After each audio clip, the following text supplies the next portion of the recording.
Reddit. What's the scariest situation you've ever experienced? I mean like creepy horror movie type scared, not, oh my god, I was almost hit by a car scared. Please do like, share, and subscribe. I recently started a new job. While I wait for my paramedic license to be done, I work for a company contracted by funeral homes to pick up the recently deceased from homes, hospitals, and care homes. Being new, I got the night shift, which is 6 p.m. to 6 a.m. by myself. 2 nights ago, I had my first body pickup without my boss training me. It was 2 a.m. by the time I had the body and got to the funeral home. I went inside and it was pitch black, and this place is old. Urns, caskets, carts, and clutter everywhere. I had to search for the light switches in each room, hallway, and each time I turned them on, I was terrified there was going to be a dead person standing at the end of the hallway or something. So, I took the body down some hallways with creepy wood paneling on the walls, through some doors to the preparation room. This is an unsettling room where you're alone, and it's 2 a.m. Its walls are seafoam green, and it has a very elevated ceiling with old fans. This particular funeral home, for whatever reason, doesn't refrigerate most of the bodies.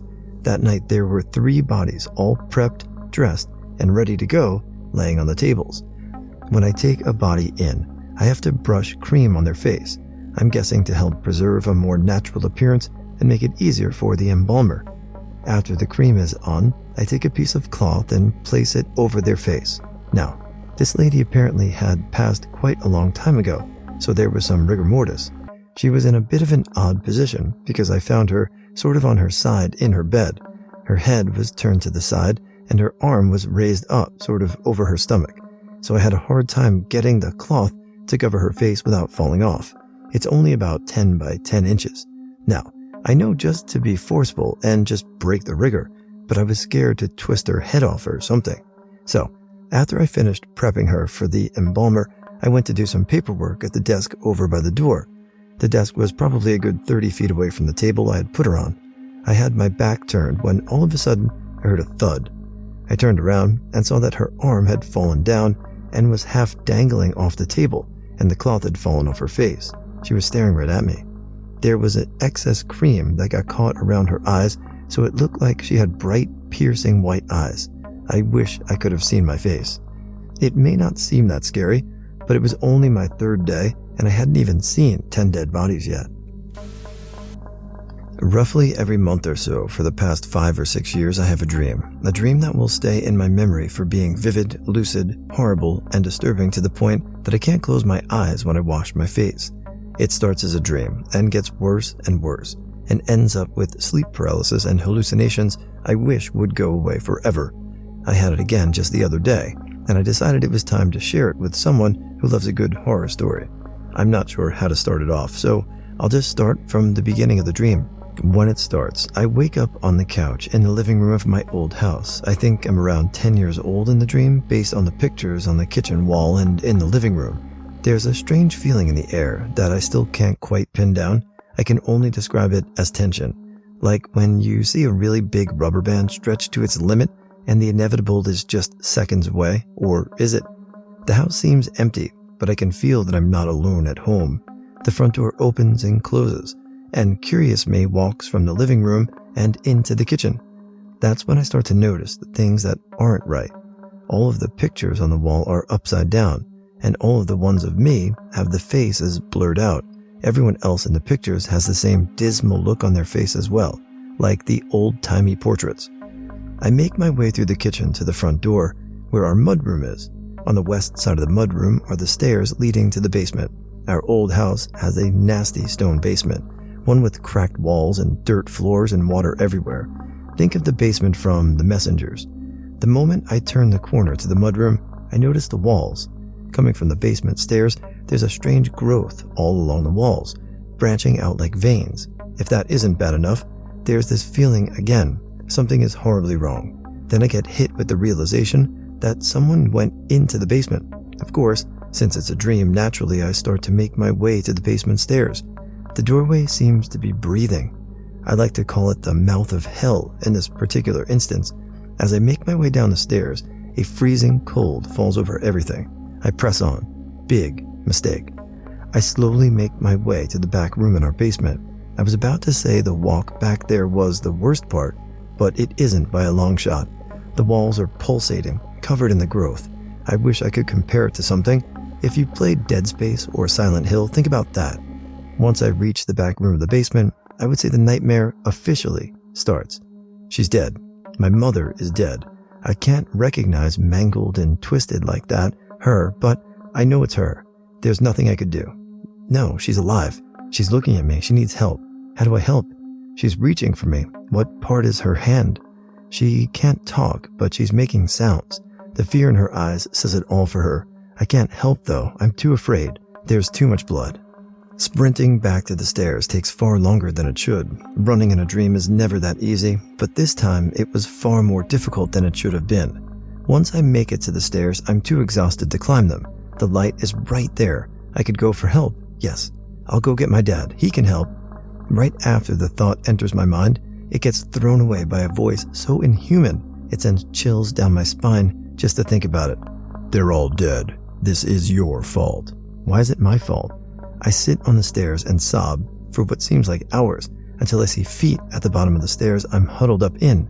They're far too clean to have come from the hellhole, and I can feel a sense of warmth coming from the figure. I look up and see a girl, probably close to 13, but I'm bad at guessing age. What's wrong? Did someone hurt you? My mom is in there. She needs help. She might die. Your mother is dead.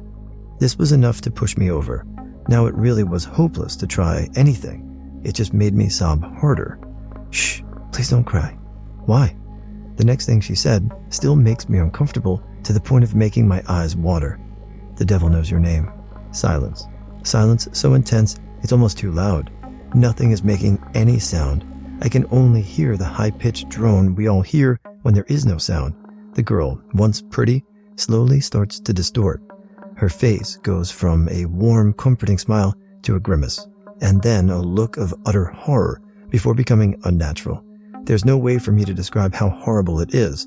Her neck snaps straight back, so she's looking at the ceiling, and she lets out a scream so loud, so real, so vivid, that it hurts my head. After a few seconds of deafening sound, I finally wake up, I think. I'm lying in my bed where I fell asleep, but I can still hear the scream. I can't move any part of my body in the slightest, save for my eyes. I wish they'd just stay closed. Standing all around my bed are tall, very slender, tall figures with only 2 eyes. The ceiling and walls of my room peel away to reveal more eyes, covering every visible inch of the room.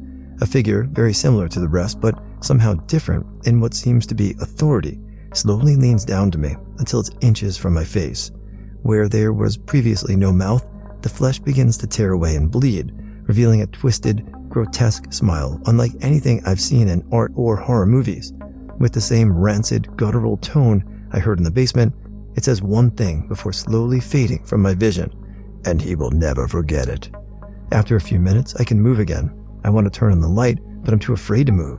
Daylight is the only thing that brings comfort. For years as a kid, I saw this girl around my house, pale, dark hair, young, pretty, wearing a simple sundress. Didn't think anything of it. I've always had an active imagination and figured she was part of it. Then I discovered a picture of the girl. She was one of the people who died in the house I grew up in. I believe firmly in ghosts, having seen/felt several myself. Late one night, I was alone in my basement connecting a printer to my computer. To set the mood, it was about 2 a.m. I had a tiny lamp on that really didn't light up much, and the rest of the basement was cold, underground basement in winter, and pitch black. Anyway, as I plug in the printer, something immediately starts printing. No big deal, probably something left over from another member of my family. I thought to myself, so I go back to messing with something near it.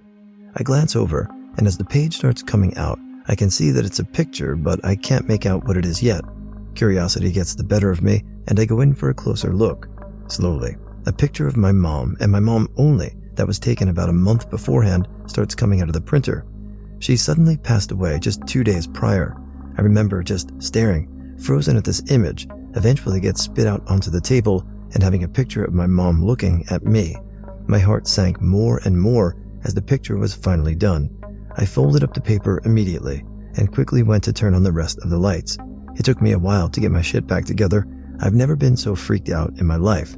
I guess, to clarify, it It wasn't like I didn't want to look at her or anything, it was just the timing, not remotely expecting it, and atmosphere around me is what made it so freaky. I've been staying home, taking care of my 6-month-old son all week. During the day, I'll lay with him in his crib for a few minutes to run to the bathroom or to the kitchen for something to eat. Anywho, every time I lay him down, he starts yelling. Okay, this is normal. I'll reassure him that I'm not leaving him for long and leave the room to do what I've got to do. Every time, within seconds, he'll start laughing, and I start hearing a man and a woman playing with him, talking to him through the baby monitor. Sometimes I'll call out just to make sure we're alone and that nobody else is in the house. When I do, the voice says stop, and he starts crying again. It has happened every single time I've left him alone for a few minutes this week. The voices don't seem angry or anything, but it scares me a bit regardless, and has also caused me to question my hearing and my sanity. Some friends and I had been drinking at a river by my house, and we were rowdy. We were in the car, hanging out with the lights on, when we saw a movement and a flash of light about half a mile away where the road curves. Curious, my friend, the only sober one in the driver, flashed her lights. We saw some movement again, and curiosity got the better of us. We egged her to go around the dark corner so we could see what was happening. Mind you, this is by some mountains. We were at the beginning of the road that leads windy roads to various places of this mountain pass. We started driving very slowly. As it was dark as ever, we could only really see right in front of us. As we got to the turn, we all craned our necks to the right, where the movement had been spotted. There's a deep drop off the side that goes down to the river, so we assumed whatever it was had gone down. As we're paying attention to the side of us, suddenly a crazed, dirty, and bloody man stepped in the path of the car, wielding a tree truck. I fucking kid you not, half his size. It's raised above him, and his mouth was foaming. His eyes were wide and crazy. It was like seeing a zombie. We all freaked the fuck out as he slammed the trunk down. The driver, being of a quick thinking mentality at the time, swerved just barely, and the trunk slammed into the back of her car, creating a huge crater. She pushed on the gas, and we sped the fuck out of there. Basically, attacked in the middle of nowhere land in the dark by a zombie, or possibly a more likely total drugged up crazy bum. Was on holiday with my family in a caravan park in Wales. One day it was terrible weather, and I had to go into town with my mom to get some shopping. On the way back, we had to walk about a mile through the woods to get back to the caravan park. When we left, we passed a car parked on the road in the woods, and the man was in his car again. He drove past us and pulled over, went to his boot and pulled out an axe. My mom took the shopping bags from me and told me if anything happened, run to get my dad. I knew she was scared about this guy too. So the guy is just standing at his car with an axe, and then someone walks out from the woods in bright yellow raincoat with the hood up, holding an old basket, and starts picking berries from a bush. The guy with the axe got into his car and drove away. Not much happened, but we both felt like he was in danger at that moment. We saw the guy grab the axe. Just felt like the raincoat guy spooked the axe guy. In basic training, someone had to guard the door to the dormitory area at all times, always 2 at a time, even at night. We'd all heard the rumors from trainees who'd been there longer about the squadrons being haunted by little shadow people, but we didn't really listen to them, since in our minds we were on our way to becoming cold-hearted killers and whatnot, and we assumed they were joking with us. One night, it was my turn as entry controller. Every so often, we had to walk around the sleeping area with flashlights to make sure everything was in order. So I'm walking down the aisle in the middle of the bay when suddenly something catches my eye. Something was moving at the very back by the lockers, something small and human looking. I played my beam around, thinking it was one of my flight mates playing a prank on me. What I saw, I really don't know, but it made my hair stand on end. They looked like the shadows of kids or something, but they were moving, running around. They had heads and arms and legs, but indistinct hands and feet and no faces. Still, I could tell that both of them had turned their heads and were looking at me. It was just for a second, but I hauled ass back to the door and never looked back. 2 or 3 years ago, my mother decided to put brand new carpets in our upstairs. Now, I come from a very large family, so our upstairs is basically just a long hallway with 7 bedrooms. To simplify the carpet installation, we decided to just move everything over to one side of the house, put in new carpet, and then move everything over and do the other side. I think the whole thing took about 3 days. So me and 3 of my sisters had to share a bedroom for a few nights. So there I was, laying on the floor with one sister while the other 2 shared the bed. Anyway, there we are, about to go to sleep, when my littlest sister asks if we can keep the hallway light on and the bedroom door open. We oblige, and slowly everyone starts to drift off. Now, they say that ghosts and spirits don't like it when you rearrange your furniture, something about it confusing them or causes them to be a little more active. Well, something didn't like it that night either. I remember waking up in the middle of the night and moving my head over towards the light coming in from the hallway. Standing there, silhouetted in the doorframe, was a man staring at us. I couldn't really see anything specific because I instantly dropped my head in disbelief and started telling myself to go to sleep. Just go to sleep. The things I do remember was that he was leaning forward at an uncomfortable angle and that he was directly staring at me, more so gazing at the bed between the 4 of us. Well, I laid there for what seemed like forever until I finally fell asleep. The next morning, my sisters had woken before me and I told them the story. That night, we were all a bit uneasy, but nothing else happened. Many years ago, when I was a young boy, 12, I got up to pee in the night. As I was peeing, my eyes wandered up to look out of the window in front of me. I looked out across the darkness of the night to the lamppost that illuminated the bottom of my parents' garden. There I saw it, a figure, dark and menacing, shuffling in the darkness. I fled from the bathroom back into my room and slept, passing it off as a bad dream. The true horror came in the morning. Large, fresh, human boot prints pressed into the mud where the figure stood. It was real. One of my roommates insists upon smoking in his room, so his window is open all the time. He was working until 12 a.m. most nights, so one day I get off at 5 p.m. and go into his room and shut his window. My other roommate saw and even commented on how he, the smoker, needs to close it when he leaves because it messes with the thermostat or whatever. I remembered shutting it because it's a pain in the ass to close. Well, we go out for a little, pick up groceries, get some food, etc., and come home. We chat a little, then I go out on the back porch to smoke. I look at his window and it's fucking halfway open. I call her out and she starts panicking. I grabbed a hammer and started going through the entire house with her right behind me with her cell phone ready to call 911. No one was there. Roommate gets home at 12 and I tell him about it and that he should start locking his window. He goes, "Nah, I came home on break and opened it because my room smells like ass." Waking up at 5 a.m. in my basement room to a chick standing at the end of my bed watching me sleep. She was just staring at me. I honestly thought I was dreaming, but nope. And then I thought it was a friend playing a joke because I'm blind without my glasses. Also nope.